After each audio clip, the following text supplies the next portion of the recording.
Hello hello hello. आप सभी को एक बार फिर से मेरा नमस्कार। तो कैसे हैं आप सब? उम्मीद करता हूँ सब बढ़िया होंगे। तो आज हम बात करने जा रहे हैं सबसे बहुत बड़े इंस्ट्रूमेंट एक्सआरडी, एक्सरे डिफ्रैक्शन। तो एक्सरे डिफ्रैक्शन के बारे में हम बात तो करेंगे। आज हम बात करने जा रहे हैं एक्सरे डिफ्रैक्शन मशीन पे। तो बहुत बड़ा सॉरी मशीन तो नहीं है, इंस्ट्रूमेंट इसे बोल सकते हैं। तो चश्मा हटा लेते हैं यार। चश्मा हटाएंगे तो आपसे आई कांटेक्ट अच्छी बनेगी, आँख से आँख मिलेगी तो ज़्यादा आप समझ पाएंगे। तो चश्मा को फेंकते हैं और शुरू करते हैं फिर आज का कार्यक्रम। तो कार्यक्रम तो आपको बता ही दिया मैंने कि आज पढ़ने क्या है। तो एक्सआरडी, अगर आप बायोटेक स्टूडेंट हैं, बायोटेक स्टूडेंट और क्या भाई वो फॉरेंसिक वाले होते हैं, फॉरेंसिक वाले हो गए, एमएससी के हो गए, चाहे बीएससी के हो गए, चाहे किसी भी रिसर्च डिपार्टमेंट से आप हैं, तो ज़्यादा सोचनी नहीं है, वीडियो आप ही के लिए है। तो आइए हम बात करते हैं एक्सआरडी के बारे में। तो एक्सआरडी जनरली हम इसे बोलते हैं, फुल नाम है एक्सरे डिफ्रैक्शन। तो ये generally nano technology, biotechnology and forensic में हम लोग इसका यूज करते हैं मेनली। आइए हम इसके बारे में थोड़ा डिटेल्स में जानते हैं। तो hello everyone, welcome back to my channel. हर बार की तरह फिर से आपको इंट्रोडक्शन तो देना पड़ेगा। This is Neeraj Yadav, big very big instrument, its name is XRD. We will today discuss about principle of XRD and the theory portion and instrumentation portion।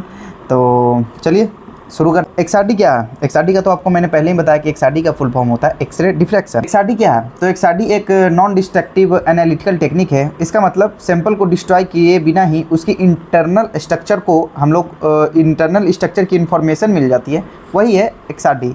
XRD generally use किया जाता है मटेरियल जो क्रिस्टलाइन स्ट्रक्चर आइडेंटिफाई करने के लिए, phase identify करने के लिए, क्रिस्टलिटी बताने के लिए, मतलब क्रिस्टलिटी चेक करने के लिए, क्रिस्टल साइज एस्टिमेट करने के लिए। सिंपल एग्जांपल अगर मैं आपको दूं, तो अगर आपके पास एक पाउडर सैंपल है, ठीक है, मान लो कि आपके पास एक वाइट पाउडर है और आपको नहीं पता कि वो कौन सा कंपाउंड है, तो एक्सआरडी उसका क्रिस्टल पैटर्न देखकर उसकी पहचान कर सकता है। एक्सआरडी उसका क्रिस्टल स्ट्रक्चर देख के वो कर सकता है उसका पहचान। अगर आपके पास कोई पाउडर सैंपल है, आपको नहीं पता कि वो कौन सा कंपाउंड है, तो फिर पता हो सकता है भाई। तो आइए हम थोड़ा प्रिंसिपल ऑफ एक्सआरडी पढ़ लें। तो सबसे पहले अगर ये बायो का बात करें कि ये बायोटेक में इसका क्या यूज है, तो बायोटेक में इसका यूज है, ये अप्लाई होता है बायो मटेरियल पे, नैनो पार्टिकल्स पे, प्रोटीन्स के बारे में जानने के लिए, फिर हाइड्रोजन के बारे में जानने के लिए, ड्रग डिलीवरी सिस्टम के लिए और सेलुलोज के लिए एंड बायो मिनरलाइज स्ट्रक्चर्स के लिए। तो ये इतने सारे इसमें बायोटेक्नोलॉजी में यूज्ड है। तो आइए थोड़ा हम इसका डिटेल्स में जानते हैं कि डिटेल्स में इसके बारे में क्या है।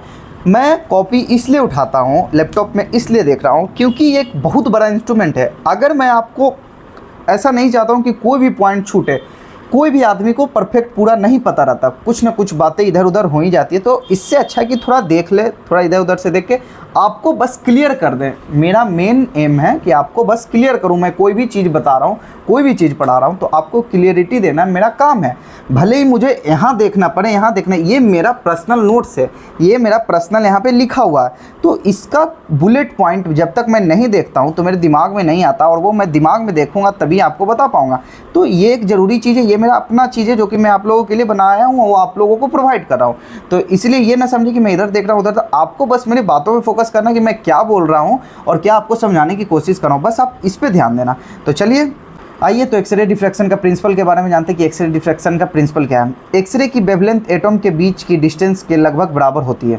एक्सरे की वेवलेंथ एटम के बीच की डिस्टेंस की लगभग बराबर होती है। जब एक्सरे किसी क्रिस्टलाइन मटेरियल पर गिरती है तो वो क्रिस्टल प्लेन से टकराकर डिफ्रैक्ट हो जाती है। आप समझें, एक्सरे की जो वेवलेंथ होती है, एक्सरे की वेवलेंथ एटम के बीच की डिस्टेंस के लगभग बराबर होती है। जब एक्सरे किसी क्रिस्टलाइन मटेरियल पर गिरती है तो वो क्रिस्टल प्लेन से टकराकर डिफ्रैक्ट हो जाती है। अगर रिफ्लेक्टेड एक्सरे एक दूसरे के साथ सेम फेज प्लेन में मिलती है तो कंस्ट्रक्टिव इंटरफेरेंस होता है। अगर रिफ्लेक्टेड रेज दूसरों के साथ सेम फेज पे मिलती है तो वो कंस्ट्रक्टिव इंटरफेरेंस होती है और डिटेक्टर पर एक डिफ्रैक्शन पीक मिलती है। इसी प्रिंसिपल से स्ट्रक्चर डिटरमाइन किया जाता है। तो आइए एक सबसे बड़ा मेन फंडामेंटल इसका प्रिंसिपल है जो कि ब्रैग्स लॉ। ब्रैग्स लॉ है क्या? BRAGGS Bragg's law. Bragg's law के प्रिंसिपल पे बेस्ड है ये एक्सरे डिफ्रैक्शन इंस्ट्रूमेंट। तो आखिर ये ब्रैग्स लॉ है क्या? n लैम्डा बराबर 2d sin theta. Generally XRD में आपको फिजिक्स ज़्यादातर देखने को मिलेंगे। तो यहाँ पे हम जानते हैं कि n क्या है। n है जो हमारा ऑर्डर ऑफ डिफ्रैक्शन है, लैम्डा है जो वेवलेंथ ऑफ एक्सरेज है, d है जो डिस्टेंस बिटवीन क्रिस्टल प्लेन्स हो गए, और theta angle of incidence. Generally आपने रिफ्लेक्शन चैप्टर पढ़ा होगा बेसिक क्लासेस में। बेसिक क्लासेस में आपको क्या बताया गया है, रिफ्लेक्शन है क्या? तो रिफ्लेक्शन है बाउंसिंग बैक ऑफ लाइट जो कि प्लेन सरफेस पे आता है। लाइट का स्ट्राइक हो जाना, मतलब इंसिडेंट रे आया, वो रिफ्लेक्ट हो गया, वो रिफ्लेक्टेड लेकर आया, तो उसके बीच में एक एंगल ऑफ इंसिडेंस बनती है। इंसिडेंट रेज और प्लेन के बीच में जो एंगल बनती है उसे हम एंगल ऑफ इंसिडेंस कहते हैं। रिफ्लेक्टेड रे और प्लेन के बीच में जो एंगल बनती है प्लेन सरफेस के बीच में, वो हमारा रिफ्लेक्टेड रेज हो गया। ये XRD का सबसे इंपॉर्टेंट फार्मूला n लैम्डा 2 बराबर 2d sin थीटा सबसे बड़ा फार्मूला है, सबसे इंपॉर्टेंट फार्मूला है। इसी को ब्रैग्स लॉ कहते हैं। n लैम्डा बराबर 2d sin थीटा, आपको ये याद रखना होगा। n बराबर ऑर्डर ऑफ डिफ्रैक्शन, लैम्डा बराबर वेवलेंथ ऑफ एक्सरेज, d बराबर distance between crystal planes, theta बराबर एंगल ऑफ इंसिडेंस। यही है ब्रैग्स लॉ। इसी प्रिंसिपल के बेसिस पे हमारा एक्सरे डिफ्रैक्शन काम करता है। nd है जो n लैम्डा बराबर 2d sin थीटा के बारे में बता दिया। जब ज़्यादा इंटेंसिटी दिखाएगा, हाइयर इंटेंसिटी, मोर क्रिस्टलाइन स्ट्रक्चर, जितना ज़्यादा वो दिखाएगा। जो पीक ज़्यादा ब्रॉड होगा उसमें स्मॉलर पार्टिकल्स हैं, कम क्रिस्टलिनिटी होगा। मतलब जिसका पीक ज़्यादा ब्रॉड होगा उसमें स्मॉलर पार्टिकल्स हैं और कम क्रिस्टलिनिटी होगा, और जब शार्प पीक हो तो लार्जर पार्टिकल होगा, क्रिस्टलिनिटी ज़्यादा होगा। तो यही है। तो इसीलिए ना बोलते हैं कि नोट्स में हम कुछ इंपॉर्टेंट पॉइंट लिखे हुए रहते हैं जो आपके लिए होता है बुलेट पॉइंट, जो कि अगर जब तक मैं उसे नहीं देखूँ तो आपको मतलब वो एक खुदा ना कि क्लियरिटी आपको नहीं दे पाऊंगा। तो थोड़ा ये अपना आदमी का, हर आदमी का अपना नोट्स होता है, तभी बनाता है, तभी वो पढ़ाता है। कोई भी टीचर हो, हर आदमी का एक अपना नोट्स होता है, पढ़ाने का जरिया होता। तो जैसा कि आपको बताया है कि XRD है जो क्रिस्टलाइन स्ट्रक्चर को डिटरमाइन करने के लिए, मतलब क्रिस्टलाइन पार्टिकल्स को देखने के लिए, जनरली ये कभी कभी एमॉर्फस को देखने के लिए भी यूज किया जाता है। आपको पता होना चाहिए क्रिस्टलाइन और एमॉर्फस के बीच डिफरेंस क्या है। क्रिस्टलाइन और एमॉर्फस के बीच में यही डिफरेंस है, जिसमें 3D का अरेंजमेंट देखना मिल जाए एटम्स और मॉलिक्यूल्स में, वो हुआ आपका ये क्रिस्टलाइन स्ट्रक्चर। जिसमें 3D का नहीं देखने को मिले वो है एमॉर्फस। और लॉन्ग रेंज ऑर्डर होता है, एक शॉर्ट रेंज ऑर्डर होता है। तो ये क्रिस्टलाइन स्ट्रक्चर का लॉन्ग रेंज ऑर्डर होता है, एमॉर्फस का शॉर्ट रेंज ऑर्डर होता है। तो यही था, और क्या। XRD के प्रिंसिपल्स के बारे में आपको बता ही दिया कि ब्रैग्स लॉ के प्रिंसिपल पे बेस्ड है n लैम्डा बराबर 2d sin थीटा। एक्सरे से हम लोग आइडेंटिफाई कर सकते हैं क्या क्या, फेज आइडेंटिफिकेशन हो जाता है, क्रिस्टलिनिटी साइज होता है, क्रिस्टल स्ट्रक्चर होता है, माइक्रोस्टेन निकाल सकते हैं, डिसलोकेशन डेंसिटी पता कर सकते हैं, यूनिट सेल का इन्फॉर्मेशन ले सकते हैं। तो यही है, और क्या। और आइए तो थोड़ा इसके कुछ इंस्ट्रूमेंटेशन के बारे में देख लेते हैं। सबसे पहले XRD मशीन के बगल में एक चिलर होता है। चिलर का काम होता है कूलिंग करना। आइए हम आपको दिखाते हैं कि ये जो आप वीडियोस में देख रहे हैं यही है चिलर। ये जो आप मशीन देख रहे हैं ये है चिलर, और ये आप देख रहे हैं ये है जो एक्सरे मशीन हो गया। ये एक्सरे मशीन यही है, और ये है जो आपका चिलर हो गया। तो चिलर का काम होता है कूलिंग करना। ये एक्सरे ट्यूब को, जहाँ से एक्सरे जनरेट हो रहे हैं वहाँ से ये मतलब एक कूलिंग का काम कैसे करता है। तो एक्सरे ट्यूब को, जहाँ से एक्सरे ट्यूब जनरेट हो रहा है वहीं से कनेक्टेड होता है, वहीं पे ये काम करता है। चिलर का भी कुछ कंपोनेंट्स होते हैं, उसके बारे में भी थोड़ा सा जान लेते हैं कि इसमें एक पंप होता है। ये होता है water circulation in X ray tube. X ray tube में जो वाटर सर्कुलेशन होता है ये पंप के थ्रू होता है। चिलर का ये कंपोनेंट्स है, पंप हो गया, कंप्रेसर हो गया, वाटर टैंक हो गया, एग्जॉस्ट हो गया, फिन्स हो गया, फिल्टर हो गया, वाटर लेवल इंडिकेटर हो गया, प्रेशर गाउज हो गया, पाइप्स हो गए। ये जितने भी हैं चिलर के कंपोनेंट्स है। तो आइए चिलर के कंपोनेंट्स के बारे में। चिलर का पहला कंपोनेंट तो आपको बताया कि पंप होता है जो कि वाटर सर्कुलेशन एक्सरे ट्यूब में हेल्प करता है, और दूसरा इसका कंप्रेसर हो गया, कूलिंग, टेम्परेचर को डाउन करने में, कूलिंग करने में ये हेल्प करता है। भाई पसीना चल रहा है यार, थोड़ा पोंछ लेते हैं।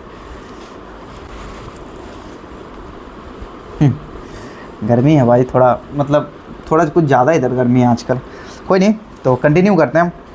तो कंप्रेसर का काम है टेम्परेचर को कूल करना। ये गर्मी जल्दी कोई देखता नहीं है कि आप कितना मेहनत कर रहे हैं, क्या कर रहे हैं। ये सब चीज़ से किसी को फ़र्क नहीं है। आदमी को बस रिजल्ट से मतलब है कि तुम जीवन में कुछ कर पाए या नहीं। बाकी जो इतने गर्मी में भी वीडियो शूट कर रहा हूँ, मतलब ऐसा नहीं है, फ़ैन चल रहे हैं, बट AC को मैंने नहीं ज़्यादा चलाया कि थोड़ा वो हो जाता है, आवाज़ ज़्यादा आने लगता है इधर उधर का, इसीलिए मैं खिड़की खोल के बैठा हूँ। फिर भी गर्मी बहुत ज़्यादा है यार। तो ये मेहनत किसी को नहीं दिखेगा, बट कल को डेट में फेमस हो जाएंगे तो सबको लगेगा फेमस हो गया, फेमस नहीं भाई, बहुत मेहनत लगता है। अभी आपको हम बैक कैमरा करके दिखाएंगे तो सारा कुछ छितराए हुए इधर उधर बिखरा हुआ। तो आइए कोई नहीं, छोड़िए, कंटिन्यू करते हैं।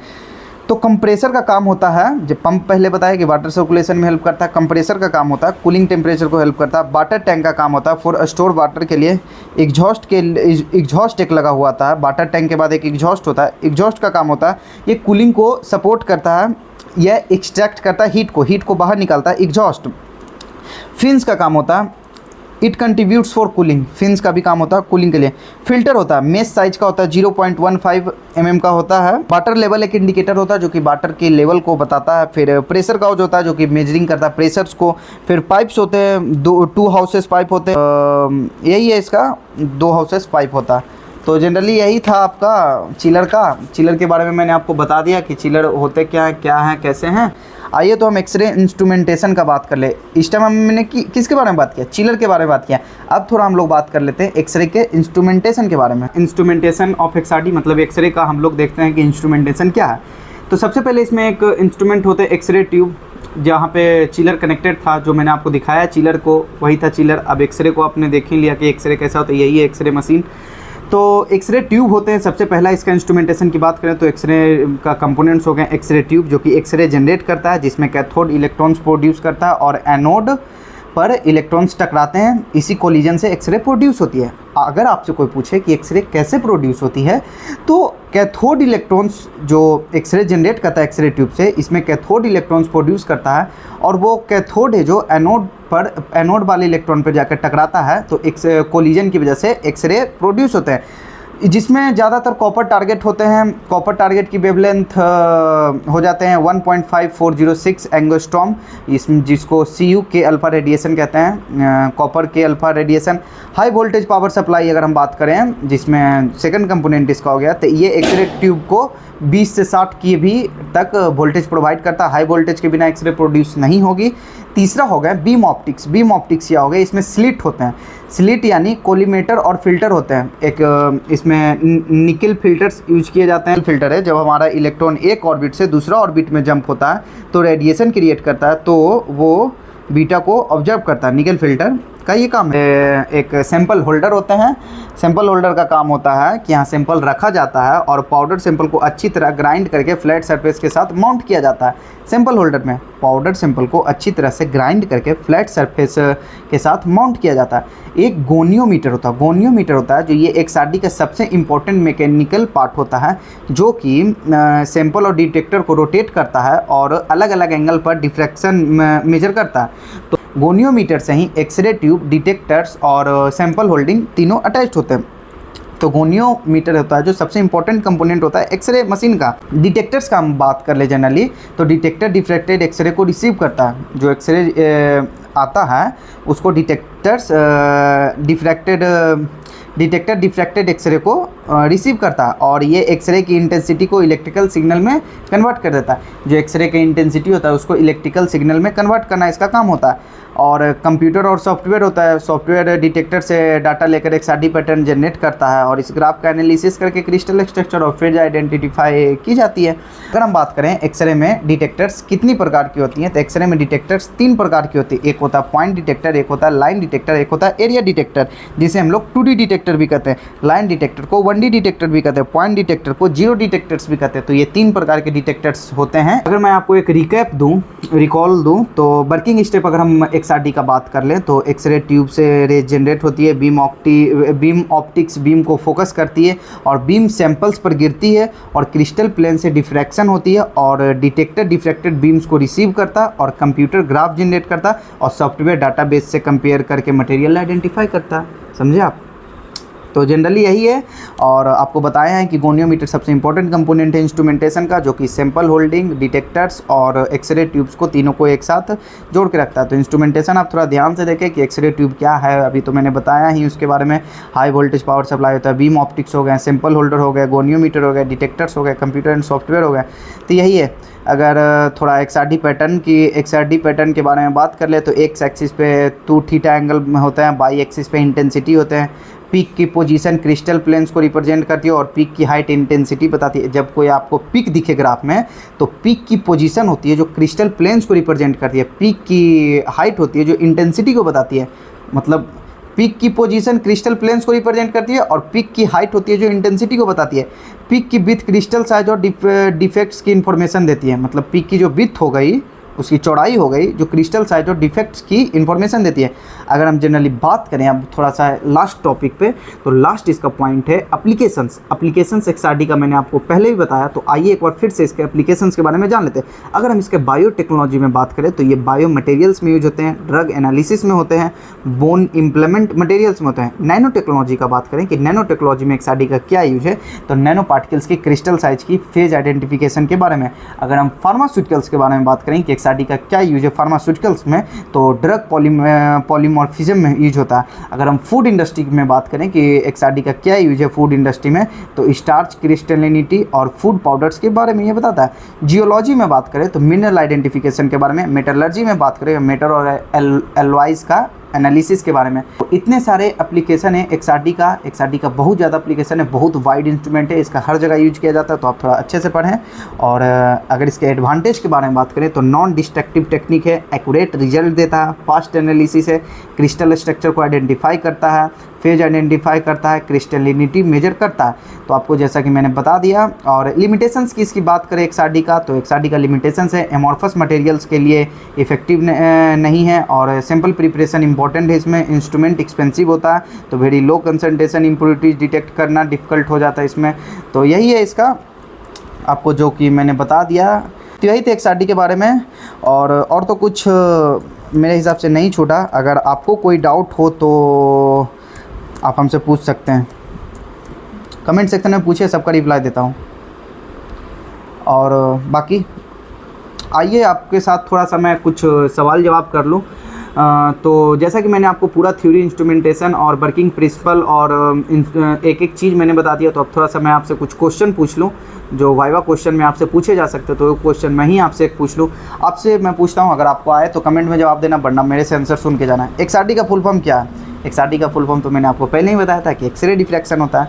एक्सआरडी किस प्रिंसिपल पर वर्क करता है? आपको पहले मैंने एक बताया था ना, एक याद कीजिए, क्या बताया था कि एक्सआरडी है जो ब्रैग्स लॉ के प्रिंसिपल पे बेस्ड है। ब्रैग्स लॉ क्या होते हैं? एन लैम्डा बराबर 2d sin थीटा। जबकि मैंने बताया था कि एन क्या है, लैम्डा क्या है, वो आप थोड़ा वीडियो में पीछे जाकर देखें। कितना इंपॉर्टेंट क्वेश्चन है, आप थोड़ा इसको गौर कीजिएगा कि एक्सआरडी का मेन पर्पस क्या है। तो एक्सआरडी का मेन पर्पस है क्रिस्टल स्ट्रक्चर, फेज आइडेंटिफिकेशन, क्रिस्टलिनिटी और क्रिस्टल साइज को डिटरमाइन करता है, वही एक्सआरडी का मेन पर्पस। तो देखें आप कितना इंपॉर्टेंट क्वेश्चन बन जाता है। तो यही आपको देखना है, बुलेट पॉइंट देखिए, क्रिस्टल स्ट्रक्चर, फेज आइडेंटिफिकेशन, क्रिस्टलिनिटी और क्रिस्टल साइज, यही है इसका main purpose.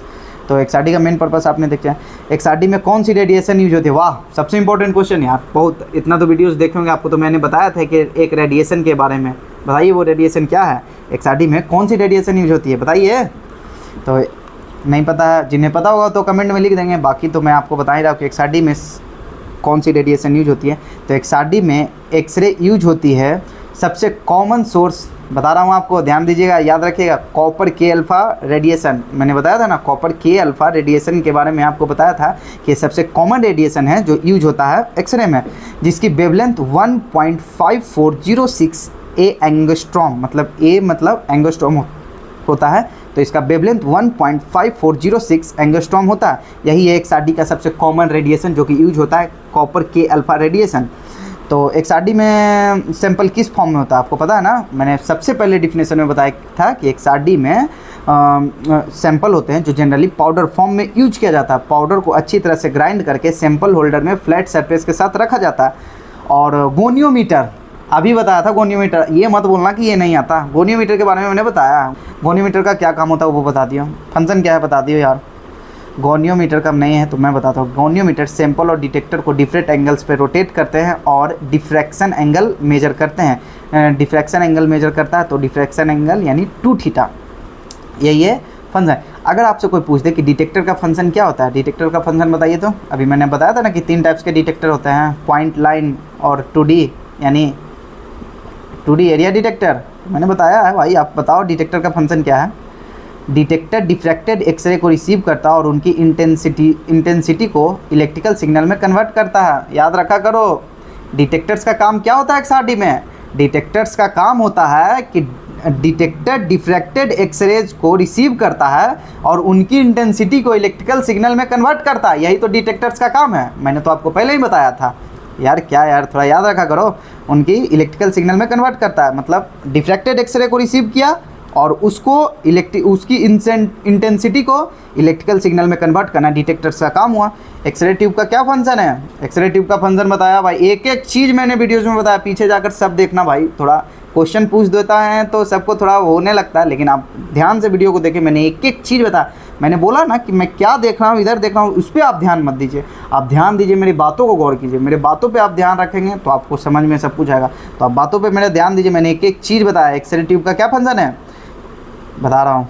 X ray tube high energy X ray generate करता है और इसमें इलेक्ट्रॉन कॉपर टारगेट से टकराते हैं और एक्सरे प्रोड्यूस होती है। एक्सरे ट्यूब से एक्सरे प्रोड्यूस होती है। आपको ये भी मैंने बताया पिछले वीडियो में, आप जाकर देखें थोड़ा पीछे बैक करके, कि एक्सरे कैसे जनरेट होती है। बताया था ना, याद है? कोलिजन होता है जिसमें आपस में टकराते हैं, तो जाकर देखो बढ़िया से यार। फिर XRD ग्राफ में एक्स एक्सिस क्या बताया भाई, ये मत बोल देना एक्स एक्सिस में क्या शो करता है, वाई एक्सिस में ये भी बताया, जाकर देखिए। एक्स एक्सिस पे 2 थीटा यानी 2 थीटा को शो करता है एक्स एक्सिस पे, और वाई एक्सिस पे क्या है? वाई एक्सिस पे एक्सरे की इंटेंसिटी शो करता है। और ये भी बताया मैंने कि पीक का मतलब क्या होता है और पीक इंटेंसिटी कब बताती है। बताओ यार, देखो तुम लोग को पढ़ाते पढ़ाते मेरे को पसीने आने लगे। देखो देखो पसीने आ रहे हैं, क्यों पता पसीने? ये जो इतने लाइट्स देख रहे हो ना, ये सारे इन्वर्टर पे चल रहे हैं। लाइन यहाँ पे अच्छे देर से कटे हुए हैं। फ़ोन भी डिस्चार्ज होने वाला है। लैपटॉप भी ये देखो 16% है, 16% लैपटॉप है। लैपटॉप भी डिस्चार्ज कब हो जाएगा कोई नहीं पता, सब कुछ डिस्चार्ज होने वाला है। फिर भी मैं आपको बता रहा हूँ, तो आप थोड़ा जब मैं सवाल करूँ तो उसका जवाब भी दिया करो यार। मैंने आपको बताया था कि पीक का मतलब क्या होता है और पीक इंटेंसिटी कब बताता है ना आपको, कि पीक का मतलब क्या है। हर पीक किसी स्पेसिफिक क्रिस्टल प्लेन से होने वाला डिफ्रैक्शन को रिप्रेजेंट करती है। कोई पूछे कि पीक इंटेंसिटी क्या बताती है, तो क्रिस्टल प्लेन से रिफ्लेक्ट होने वाली एक्सरे की स्ट्रेंथ बताती है, बस। पीक का विथ भी बताता है कि चौड़ाई क्या बताता है यार। ध्यान देना यार, थोड़ा पीछे मैंने बताया। पीक विथ से क्रिस्टल साइज और क्रिस्टल डिफेक्ट्स की इंफॉर्मेशन मिलती है, और छोटे क्रिस्टल में पीक ज़्यादा ब्रॉड होती हैं। मैंने ये भी बताया कि छोटे क्रिस्टल्स में पीक ज़्यादा ब्रॉड होती है, और पीक विथ से क्रिस्टल साइज और क्रिस्टल डिफेक्ट्स की इंफॉर्मेशन मिलती है। ये लास्ट सवाल है भाई, लास्ट है। और मैंने तो क्रिस्टलाइन और एमॉर्फस का डिफरेंस भी बताया, जो कि बताया था ना कि एटम का 3D स्ट्रक्चर जो अरेंजमेंट होता है उसको क्रिस्टलाइन कहते हैं, जिसमें 3D का अरेंजमेंट नहीं होता वो एमॉर्फस हो गया। XRD डिफरेंट टेक्निक से।